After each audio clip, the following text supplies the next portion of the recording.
Kenapa orang cerdas harus beriman? Adik-adik ini lagi musim sepak bola Piala Dunia. Sayang PSSI tidak masuk. Tahu kan Ronaldo? Tahu kan? Apa dia yang hebat? Bukan. Tapi karena Allah kasih kaki yang bisa bengkok lututnya. Mana bisa main bola kalau tidak bisa bengkok lututnya? Nah. Iya kan? Maka kita ucapkan Alhamdulillah. Adik-adik, sedulur-sedulur, salah satu sebabnya kamu bisa masuk di SMA Taruna ini karena matamu normal. Bu-ibu, mau saya kasih iPhone 17? Mau? iPhone 17 2 tera. Mau ibu? Tapi begitu saya kasih ibu langsung tuli. Mana yang mau tadi? Ayo, berarti yang mahal bukan handphone. Apa yang mahal? Telinga. Hebatnya lagi telinga, dia bisa bedakan suara istri, suara mantan. Coba bayangkan kalau tidak bisa dibedakan. Terungkap semua rahasia. Maka kita ucapkan Alhamdulillah. Adik-adik sekalian, ini semua yang ada di sini, salah satu nikmat Allah kasih sama kesampean karena dikasih tinggi sesuai standar. Saya dulu tablap tentara, nggak lulus gara-gara tinggi saya kurang 1 senti. Ceper. Saya protes kepada Allah, ya Allah, kenapa kau takdirkan saya dalam keadaan pendek? Kau tidak rugi jadi Tuhan kalau kau tambah 1 senti. Iya toh? Maka kita bersyukur Alhamdulillah. Nih mata, Masya Allah. Bapak Ibu punya mata. Adik-adik sekalian, kamu bisa lulus di sini karena kamu tidak buta warna. Coba kalau tidak bisa dibedakan warna ini, Pak. Paling hebatnya lagi nih mata, Bu. Dia punya sensor pembeda. Dia bisa bedakan mana istri, mana tetangga.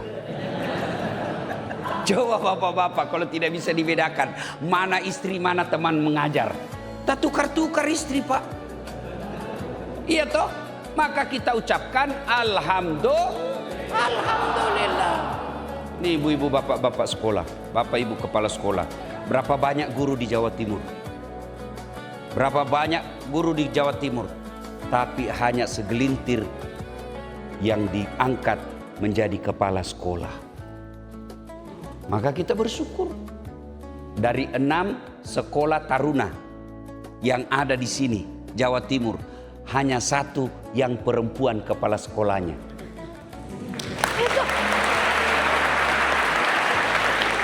Maka kita bersyukur dengan mengucapkan Alhamdulillahirabbil alamin. Orang yang bersyukur, maka Allah selalu tambah nikmatnya. 1, poin pertama, jangan pernah berhenti bersyukur. 2, di tengah-tengah kita ini ada kepala dinas pendidikan. Tidak ada yang pernah sangka dia jadi kepala dinas di Jawa Timur. Tanya, apa pernah jadi cita-cita jadi kepala dinas, Pak? Tidak pernah. Dulu di Sulawesi Selatan dibuang. Ya, sahabat saya. Kalau beliau ngundang, selalu saya bilang siap-siap. Teman saya, Pak, dulu pilkada di Sulawesi Selatan, beliau ajudannya Pak Amin Sam. Kalah sebagai incumbent. Suaranya yang menang lebih banyak. Akhirnya lempar ke Jawa Timur. Istilah kasarnya dibuang. Buang ke Jawa Timur. Jadilah dia ajudan di Pak Dekarwo. Sudah itu menjadi kepala bagian protokol. Masuk Ibu Indar Pawarawansa, malah menjadi kepala dinas sekarang. Pernah menjadi wali kota 3 tahun lebih, Kota Batu. Tidak perlu kampanye, tidak perlu pasang baleho, tidak perlu serangan fajar, jadi wali kota. Iya kan? Nah, kira-kira apa rahasianya? Ilmu. Maka adik-adik sekalian, kalau sedulur-sedulur dihina sepupumu di kampung sekarang, jangan kamu balas menghinanya. Kau sekolah yang baik, tanamkan kedisiplinan, karakter yang baik, hakul yakin. 10-15 tahun yang akan datang, sepupumu yang menghina kamu, dia akan datang dengan hormat kepadamu. Saya pernah rasakan. Saya keluar dari kelas waktu kuliah, ditunjuk saya sama seniorku. Apa dia bilang? Enggak malu-malu kau Dasat. Semua bajumu cakar. Cakar itu baju rombengan.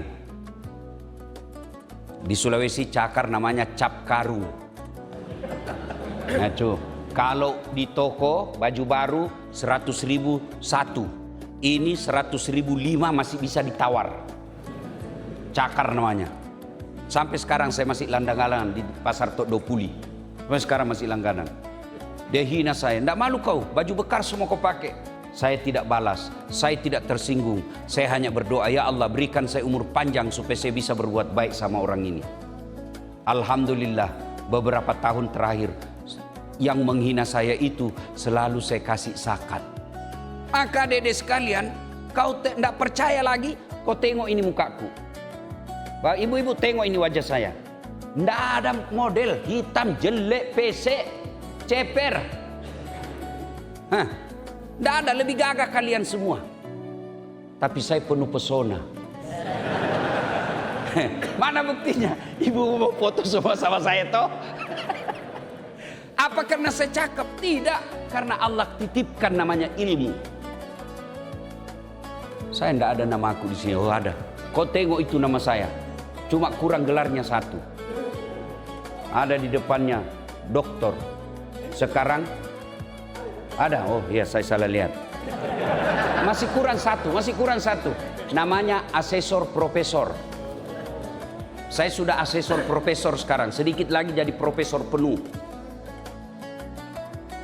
Rahasianya ilmu. Maka adik-adik sekalian, kamu datang ke sini, jangan sia-siakan masa mudamu. Di sini ditempa disiplin. Apa hebatnya kau sekolah di sini? Dengar ini emak-emak yang lihat ini, anaknya sekolah di sini. Apa kehebatannya? Satu, sudah jelas makannya halal. Kalau di luar belum tentu halal makanannya. Ini sudah nyata-nyata halal. Yang kedua, seingat saya diberitahu sama Pak Kadis, insya Allah salatnya berjamaah. Kalau di rumah belum tentu dia salat subuh. Di sini salatnya berjamaah. Yang ketiga, insya Allah di sini dia punya semangat humanis. Punya kepekaan sosial. Kenapa? Satu barak berapa orang? Berapa banyak anak-anak sekarang rusak karena satu anak satu kamar. Ini cara mendidik anak yang keliru. Satu anak satu kamar. Akhirnya apa? Dia berzina melalui WhatsApp. Video call. Hai guys. Coba lihat bibirmu dek. Sudah itu dia bilang turun-turun sedikit.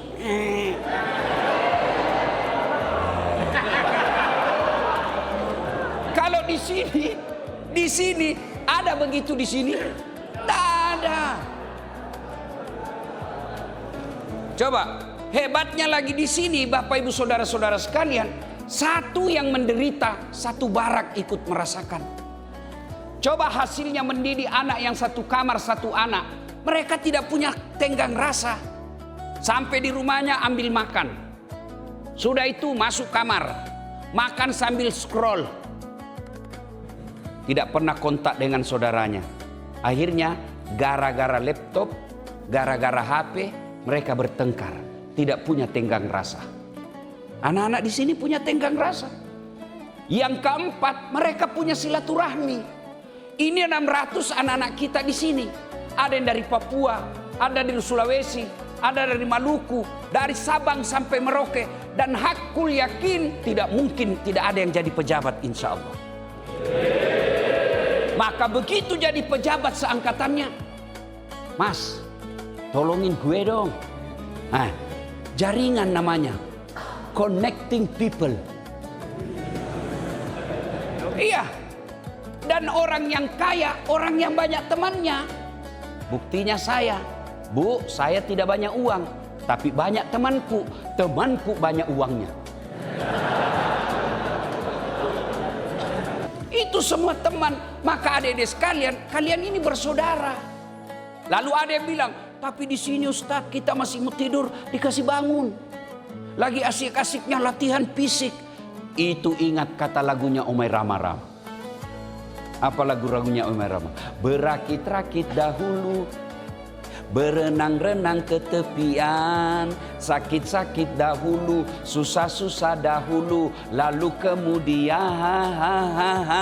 berbahagia. Itu. Di sini kamu dibatasi, tapi percaya tujuannya kebaikan. Maka Bapak Ibu, saudara-saudara sekalian, orang yang berilmu, janji Allah, yarfa'illahu alladhina amanu minkum walladzina utul ilma darajat. Allah angkat derajat di antara kalian orang yang beriman dan berilmu pengetahuan. Iman dulu baru ilmu. Dua paket yang tidak bisa dipisahkan. Mantan Presiden Republik Indonesia B.J. Habibie mengemukakan dua istilah imtak imtek.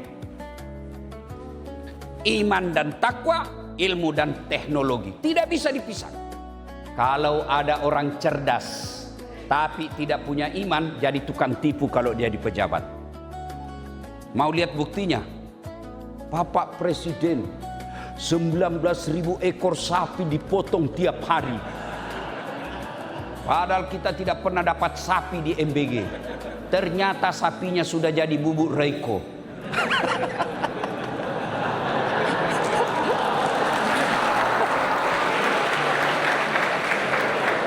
Ya, maka alhamdulillah di sekolah ini selain diajarkan ilmu, saya dengar ini diajarkan khusus binaan tentang laut, kelautan, maka juga diajar karakter disiplin, karakter jujur, moralitas. Insya Allah kalian ini kan diajar sama Angkatan Laut ya. Ibu-ibu tahu tagline Angkatan Laut? Dia bilang, apa itu Pak? Angkatan Laut apa? Jaya apa? Di laut kami jaya, di darat kami buaya, di rumah tak berdaya.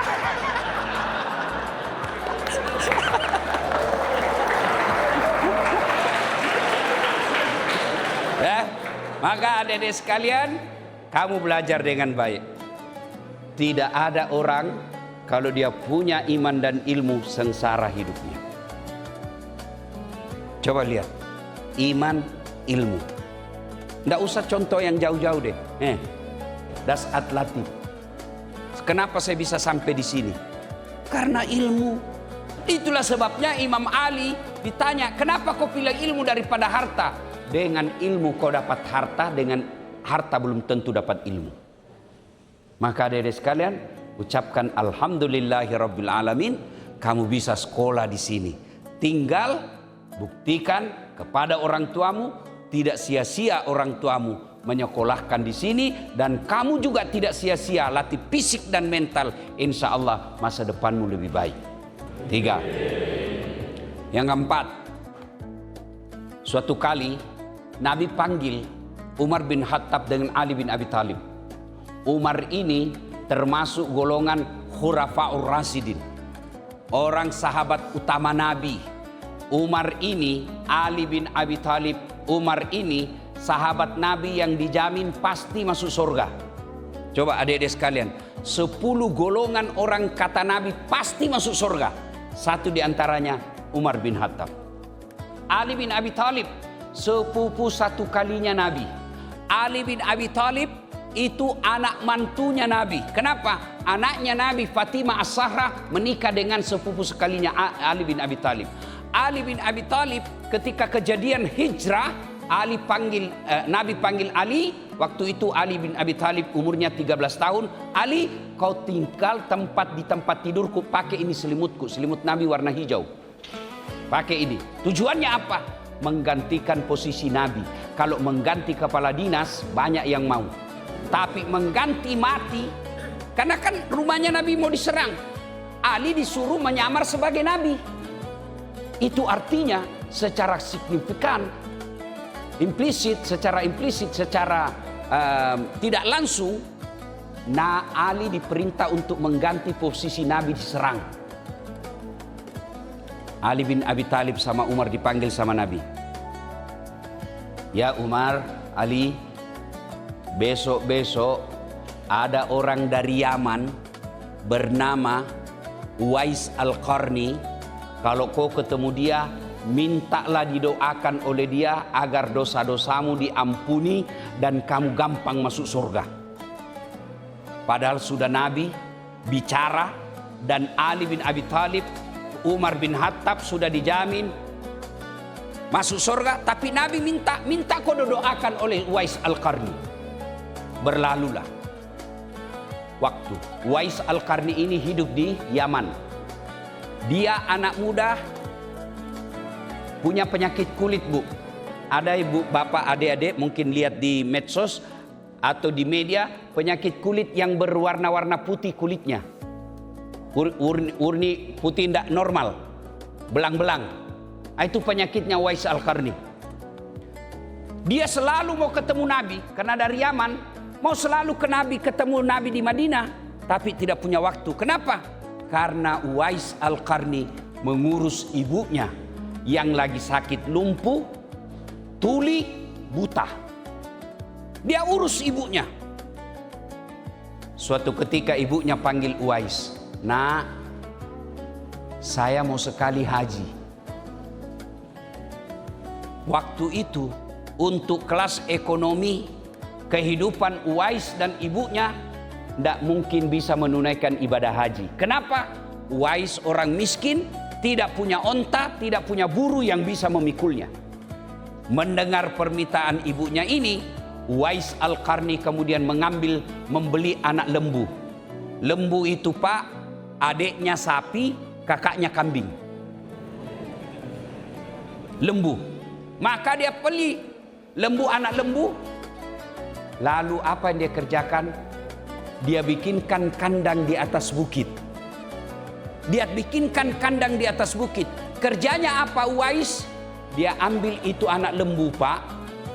Dia pikul. Naik turun bukit, turun, naik, turun, naik. Satu kampung menganggap Uwais sudah gila. Kenapa anak lembu naik turun bukit? Untuk apa? 8 bulan berlaku. Akhirnya lembu ini beratnya menjadi ratusan kilogram dan kuat juga fisiknya. Uwais Al-Qarni menjadi kuat dan kekar. 8 bulan kemudian musim haji tiba. Maka Uwais Al-Qarni mengambil ibunya, menggendong ibunya menunaikan ibadah haji dari Yaman ke Mekah kurang lebih 1000 kilometer. Kira-kira kalau 1000 kilometer dari mana ke mana ya? Jakarta ke Malang. Dan waktu itu, Dek, kalau Jakarta ke Malang, Pak, masih enak. Ada warung kopi, bisa mampir. Ada rest area, bisa mampir makan mie kuah. Zaman itu padang pasir dari Yaman ke Mekah. Dia pikul ibunya. Sampailah dia Mekah. Ketika beliau tawaf, apa doanya Uwais Al-Qarni? Ya Allah, ampuni dosa ibu saya. Maafkan dosa ibu saya. Masukkan dia surga tanpa hisab. Dia dengarlah ibunya doanya anaknya. Dia dengar-dengar. Kok dia tidak doakan dirinya? Ibunya lalu bertanya, wahai anakku, kenapa kau tidak doakan dirimu? Engkau hanya mendoakan saya. Apa jawaban Uwais Al-Qarni? Bu, kalau ibu masuk surga, maka saya pun insya Allah mendapat ridhomu. Bukankah ridha Allah berada pada ridha orang tua? Itulah Uwais Al-Qarni. Pesan moralnya adik-adik sekalian, setelah kamu cerdas dan beriman, punya karakter birrul walidain, berbuat baiklah kepada kedua orang tuamu. Di dunia ini, lihat orang-orang sukses, lihat orang-orang yang memuliakan orang tuanya, pasti dia diberikan kejayaan dunia dan akhirat. Sayangnya anak-anak kita sekarang lebih sopan sama pacarnya daripada orang tuanya. Baru 2 bulan pacaran sudah panggil papi mami. Kalau ibunya jabat tangan mau pergi sekolah, dia ndak jabat tangan. Ibu-ibu kalau keluar rumah anaknya jabat tangan apa enggak, Bu? Jabat tangan. Tapi saya ndak yakin dia cium. Dia cuma sliding. Cium tangan itu dek begini. Tapi sampean kalau jabat tangan ibu, Pak, sekali cowoknya. Iya, Kak. Ayo, ini ada dek putri yang di atas. Dek, Taruni, jangan kau percaya ini cowok dibawa. Tukang tipu ini kalau dia lagi jatuh cinta. Dengar baik-baik, termasuk ibu-ibu guru. Jangan percaya laki-laki selama dia jatuh cinta. Jangan percaya kalau dia bilang saya proses perceraian. Jangan percaya sebelum ada akte cerainya. Selama dia baru bilang saya sudah proses, jangan percaya. Adik-adik Taruni, nih mulut-mulut berbisa kalau dia lagi jatuh cinta. Gunung kan kudaki, lautan ku seberangi, hujan aja kau lari. Ayo, jangan percaya. Dek, Islam mengharamkan pacaran. Pacaran syar'i, pret. Mana ada pacaran syar'i? Tidak ada itu. Tidak ada. Adik-adik percaya ini. Selama kamu belum terlibat pacaran, lindungi dirimu dari godaan setan. Kalau kalian percaya pacaran, percaya perempuan paling rugi. Tidak ada ruginya laki-laki. Dengar itu. Dia bawalah kau dek, kita pergi jalan-jalan ya. Kemana? Pergi lihat-lihat bulan. Jauh betul kau pergi lihat bulan. Biar di rumahmu buka pintu kau sudah buka lihat, bisa lihat bulan. Pergilah lihat bulan ke Kota Malang, ke Batu, ke Puncak, sewa villa berdua. Kalau kau sudah berdua, dedek, dengar, jangan kau ketawa. Saya serius ini. Kalau kau sudah berdua dalam satu kamar, itu ibarat orang Bugis bilang, coki pasi tongkok bale. Artinya apa? Kucing satu tutup dengan ikan. Siapa yang jadi korban? Ikan. Maka pertama dia bilang, coba lihat tanganmu dek. Halus betul. Kata ceweknya, tentu dong anak mami. Beh, kau diakali sudah itu. Pertama pergi lihat-lihat bulan. Pulang dari lihat bulan, tidak datang bulan. Siapa yang rugi? Ayo dek, jawab dulu. Ketika kau sudah satu kamar dengan laki-laki, siapa yang lepas yang paling berharga? Perempuan. Siapa yang rugi? Perempuan. Lama, siapa yang tidak haid? Perempuan. Siapa yang bengkak itunya? Perempuan. Karena membengkak berbulan-bulan malu. Berhari-hari tidak sekolah, siapa yang dipecat? Perempuan. Kemudian pergi ke dukun palsu. Siapa yang ke dukun palsu? Perempuan. Siapa yang pendarahan? Perempuan. Siapa yang mati melahirkan? Perempuan. Kamu sudah masuk kubur, dia punya pacar baru. Maka adik-adik sekalian, jangan pacaran. Tidak ada itu pacaran. Lihat orang-orang yang dari kecilnya dia pelihara dirinya, serius menuntut ilmu, tidak kenal-kenal pacaran, dia akan sukses dan perempuan ngantri mencarinya. Kalian ini adik-adik sekalian, tidak usah kau galau soal perempuan. Ingat saja Al-Quran, laki-laki baik-baik akan dinikahkan jodoh dengan perempuan baik-baik. Wanita baik-baik akan mendapat jodoh laki-laki baik-baik. Wanita pezina tidak akan menikah kecuali dengan laki-laki pezina, dan begitu seterusnya. Maka adik-adik sekalian, tidak usah kau pacaran. Lebih kau konsentrasi, benahi dirimu. Seperti akhlaknya Uwais Al-Qarni memuliakan orang tua. Ini anak-anak kita, waduh, sopan betul kalau sama pacarnya. Dinasehati sama bapaknya, ini cewek apa? Kata, jadul pak, itu kan dulu. Sekalinya cowoknya terserah abang aja deh. Beleng-beleng. Ya. Poin yang ke-5 yang saya ingin sampaikan. Adik-adik sekalian, ada lagi sahabat Nabi. Namanya Salman Al-Farisi. Salman Al-Farisi ini aslinya orang Persia. Sekarang negaranya namanya Iran. Ya. Dia proses cari Tuhan. Dia tinggalkan kampungnya. Lalu dia ketemu dengan pendeta. Lalu bersahabat dengan pendeta. Lama-lama bersahabat dengan pendeta, awalnya agamanya Majusi, penyembah api. Lalu dia lihat, ini agama tidak masuk akal, masa api disembahnya. Lalu dia berkata, saudaraku, ini sedekah dari saya. Nabi ambil 1 butir. Lalu begitu dia makan, dia tanya lagi, apa ini? Sedekah. Lalu Nabi meletakkan kembali, tidak jadi dimakannya. Salman punya kesimpulan, tanda kedua masuk, tidak makan sedekah. Besoknya datang lagi bawa kurma 1 piring. Dia bilang, saudaraku, ini hadiah dari saya, silahkan mencicipi. Nabi mendengar hadiah, Nabi pun mencicipinya. Salman Al-Farisi berkata, masuk tanda ketiga, dia makan hadiah. Nah, tentu pertanyaan, ibu-ibu guru, apa perbedaan sedekah dengan hadiah? Tidak usah saya tunjuk, karena kalau saya tunjuk pasti ada yang malu. Sudah berapa tahun kita menjadi Islam, tapi belum bisa bedakan apa itu sedekah, apa itu hadiah. Begini, tidak usah teori, supaya gampang. Kalau saya memberikan kepada Ibu Indar Parawansa, namanya hadiah. Kalau Ibu Indar Parawansa kasih ke saya, namanya sedekah. Jelas? Adik-adik tahu Yusuf Kalla? Tahu?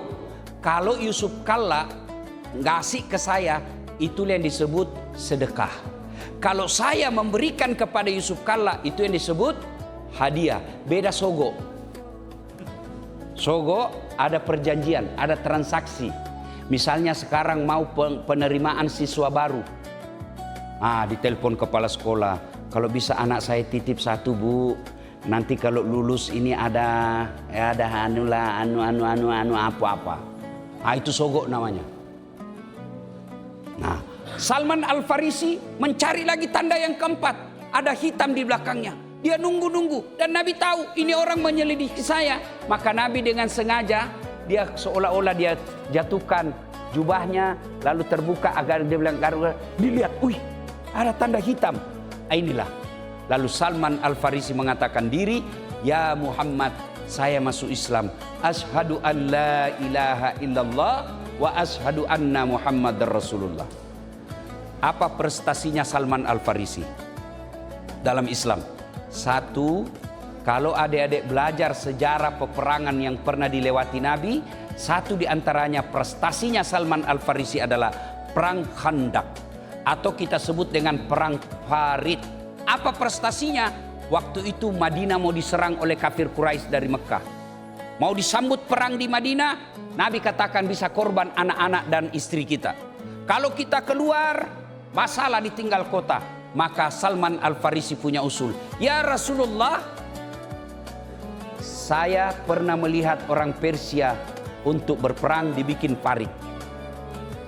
Maka dibikinlah parit yang mengelilingi kota Madinah. Yang pada saat orang kafir Quraisy datang, mereka terkaget. Tidak bisa kita masuk. Kenapa? Ada parit menghadang. Itulah perang Salman Al-Farisi idenya. Sehingga waktu itu Madinah terlepas dan Nabi menang tanpa peperangan. Idenya Salman Al-Farisi. Anak muda yang cerdas. Maka adik-adik sekalian, temukan penemuan baru di tempat ini. Temukan penemuan di tempat ini supaya kau punya prestasi. Nah, kalau punya prestasi biasanya masuk universitas negeri dengan jalur prestasi. Itu biasanya karena ada penemuan. Apalagi Salman Al-Farisi hebatnya, Salman Al-Farisi pernah mencintai seorang perempuan.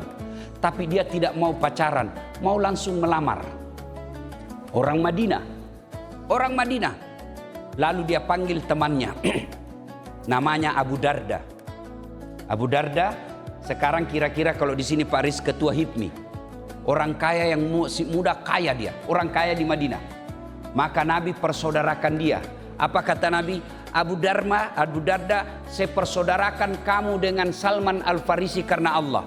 Karena kamu penduduk, anggaplah kamu orang Surabaya, kamu penduduk lokal, semua kebutuhannya Salman Al-Farisi kamu harus bantu. Maka datanglah Salman Al-Farisi kepada sahabatnya itu. Saudaraku, saya mau menikah, ada perempuan saya suka orang Surabaya. Anggaplah anggap. Karena kamu orang Surabaya, temani saya pergi melamar sahabat. Pergilah dia melamar antara Salman Al-Farisi ditengani oleh Abu Darda. Sampai Assalamualaikum warahmatullahi wabarakatuh. Waalaikumsalam warahmatullahi wabarakatuh. Kata bapak gadis itu, "Tal, masuk." Abu Darda bercerita, "Tuan, ini Salman Al-Farisi, anak muda yang dicintai Rasulullah, bersahabat karena Allah. Saya diminta menemani beliau untuk melamar anak gadismu. Bagaimana menurut bapak?" Kata bapaknya, "Tunggu dulu, saya tanya dulu anak gadis saya." Masuklah bapaknya. "Nak, kau tengok itu dua cowok di luar. Kamu tahu?" "Oh, itu Abu Darda, siapa yang tidak tahu? Dia anak muda yang kaya." "Itu temannya, namanya Salman Al-Farisi. Dia lamar kamu. Menurutmu bagaimana?" Apa jawaban anak gadis ini? "Pak, kalau Abu Darda yang melamar saya terima. Tapi kalau itu si Salman Al-Farisi, tidak jelas." Adik-adik, bagaimana perasaanmu kira-kira? Dibawa teman untuk mewakili kita sebagai juru bicara, justru dia yang disenang. Kalau saya kira-kira saya tahu begini, saya tidak kasih ikut, kau bikin sial. Keluar orang tuanya. "Menurut anak saya, kalau kamu yang lamar, dia mau. Tapi kalau ini saudaramu Salman Al-Farisi, anak saya menolak." Kira-kira bagaimana reaksinya Salman? Subhanallah. Salman Al-Farisi lalu berkata kepada Abu Darda, "Dia sayang sama kamu. Semua ini perlengkapan yang saya sudah siapkan. Lamar dia. Saya hadiahkan ini semua perlengkapanku untuk menikah kamu." Inilah yang disebut berteman, bertemu, dan berpisah karena Allah. Maka adik-adik sekalian, kalian yang bersaudara di sini, bertemu, berpisah karena Allah. Teman itu menentukan. Kalau kamu berteman dengan tukang tipu, lambat laun kau juga akan tertular tukang tipu. Kalau kamu berteman sama perokok, 90% lambat laun kau juga jadi perokok. Dengar ini, mumpung saya ingat. Bapak-bapak guru, jangan sampai anak dilarang merokok. Awas kalau saya dapat kamu merokok, saya kasih makan kau rokok dengan bungkusnya. 10 menit kemudian istirahat, bapak guru keluar merokok. Jangan sampai terjadi seperti itu. Keteladanan. Mendidik anak itu, Pak, bukan dari lisan, tapi keteladanan yang paling utama. Jangan sampai anak disuruh disiplin, gurunya tidak disiplin. Jangan sampai anak disuruh bicara santun, gurunya tidak santun. Marah-marah sama muridnya, keluar semua kebun binatang di mulut. "Memang kau kurang ngajar ya, selama ini saya kasih tahu." Itu apa yang mau dicontoh dengan kata kasar? Saya dosen, Pak. Bedanya bapak mengajar anak SMA, saya dosen, tamatan SMA saya ajar. Kalau saya marah sama anak mahasiswa saya tidak perlu kasar. Ada cewek datang, pakaiannya tidak santun, saya tegur, "Dek, kamu cantik sekali pakaian begitu. Tapi kau siksa saya." "Maksudnya apa, Ustaz?" "Kau hilangkan hafalanku." "Kenapa bisa?" "Ya saya tengok terus kau." "Kenapa bapak lihat barang bagus?"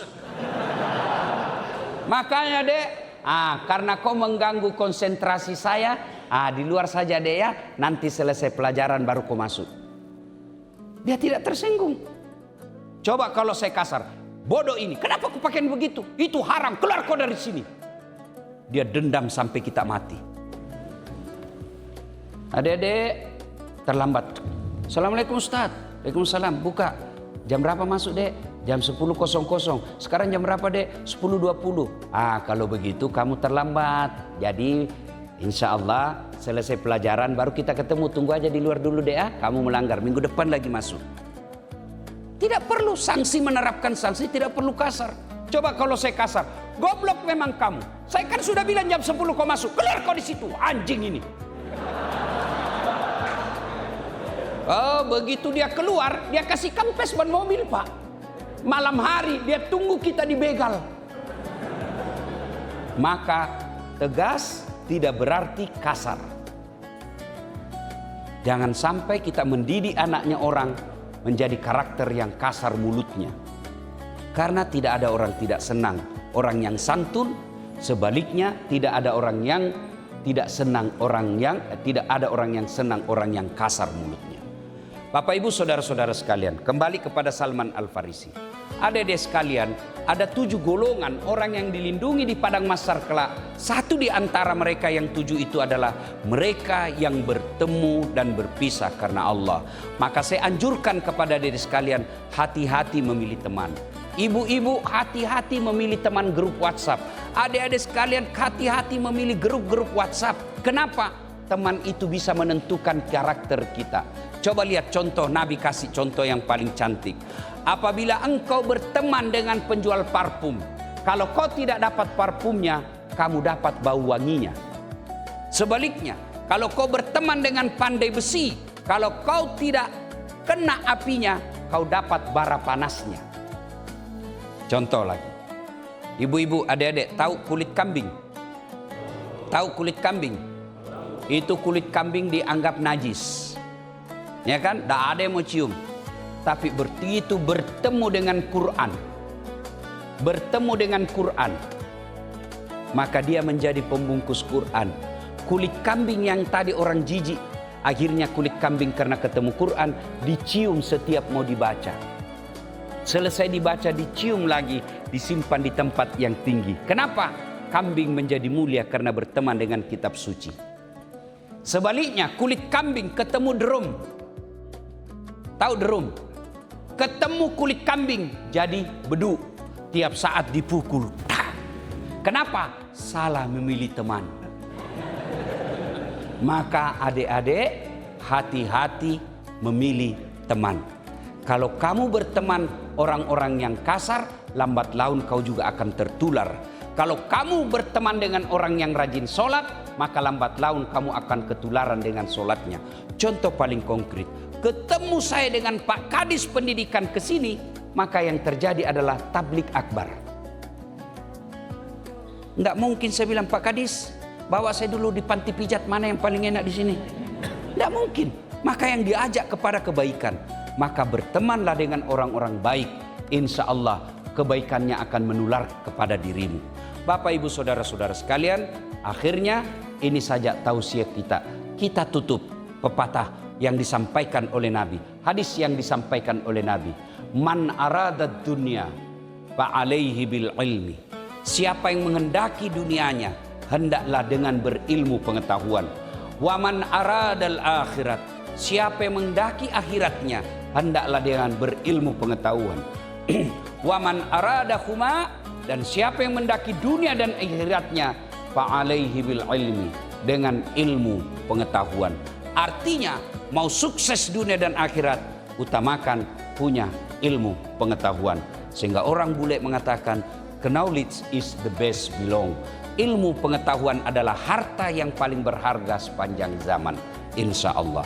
Saya doakan adik-adik sekalian, terwujud segala cita-cita dan harapannya. Menjadi permata hati orang tua. Dan orang tua yang menyekolahkan anaknya di sini, insya Allah anaknya menjadi soleh dan soleha, menjadi harapan investasi dunia dan akhirat. Dan guru-guru yang mengajar di sini, insya Allah anak didiknya menjadi amal jariah, anak yang soleh dan soleha, dan ilmu yang bermanfaat.